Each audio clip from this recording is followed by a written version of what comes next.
Samantala mga kabrigada, mga evacuee sa bayan po ng La Castellana patuloy na dumarami. Brigada Arnel Caliat, ibrigada mo. Brigada Live Report. Patuloy ang pag-aanda ng munisipyo ng La Castellana sa patuloy na pagtaas ng bilang ng mga evacuee sa mga evacuation center kasunod ng pagputok ng Bulkan Kanlaon noong Lunes ng hapon.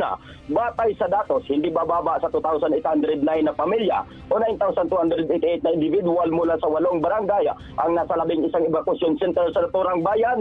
Gayunman, ayon kay Mayor Rumayla Nicora Maglimutan, posible nga madagdagan pa ang bilang dahil nagpapatuloy pa rin ang paggalikas sa mga naiwan sa mga lugar na nasa loob ng 6 sa danger zone.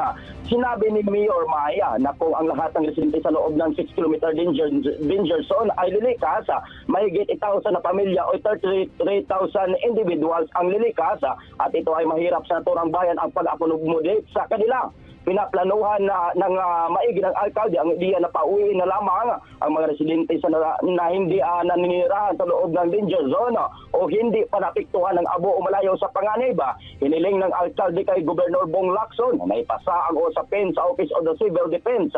Gayon pa man, kung lumala ang sitwasyon ng bulkan, sinabi ni Mayor Maya na mayroon silang memorandum of agreement na nakalandan para sa mga lokal na ng Angola o individual upang pansamantalang makomodate ang ilan sa kanilang mga evacuees. In the heart of changing lives, ito si Brigada Arnel Caliat, 99.7 Brigada News FM Kamankalan, the Music News Authority.